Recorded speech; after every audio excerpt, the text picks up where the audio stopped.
Şimdi İslamköy Kasor Havzası dediğimiz Kulpmuş Bingöl sınırında olan bir bölge. Burası Diski'nin tüm su ihtiyacını karşıladığı su havzası. Fiili olarak Kulp'un 60 tane köy ve köy merkezinin su ihtiyacı bu havzadan karşılanıyor. Zaten Diski'nin burada raporu var. Burada herhangi bir maden araması yapılmasın, burası benim su havzam diye. Buna rağmen Diski bu uyarı MAPE'ye yapmasına rağmen MAPEK geldiği burada 4. grup maden faaliyetine izin verdi ve Kılıç Kardeşler diye bir şirket orada 4. grup maden faaliyetine başlayacak. ÇED raporu çıktı. Biz hem ÇED raporuna hem ruhsata karşı bar olarak iptal davasını açtık. Köy halkı da bu projeyi istemiyor. Proje alanı Mera Çayır vasfında aynı zamanda su havzası olmakla beraber aynı zamanda köylerin hayvanların su ihtiyacını, tarımsal su ihtiyaçlarını karşıladığı bir otlatma alanı. Şimdi burada yani yerelin iradesine danışmadan, oradaki su havzası olma özelliğini gözetmeden böyle bir proje yıkımdır. Biz daha geçen sene o Kulp ilçesinde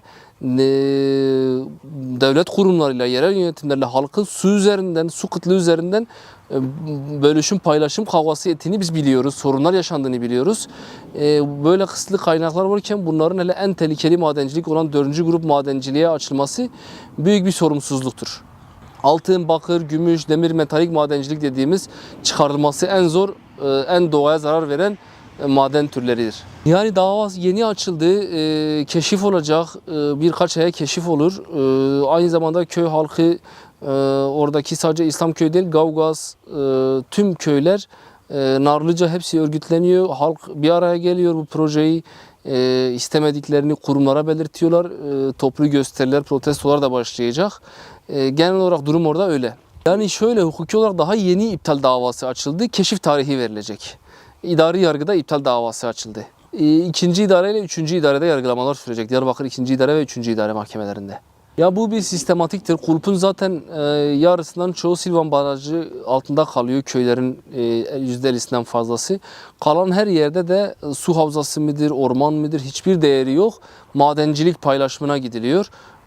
Büyük bir Kulp üzerinde yıkım var. Sadece Kulp değil, Lice, Silvan, yani her yer ya da bir İç Anadolu'nun basit bir şehri de olabilir, küçük bir şehri de olabilir.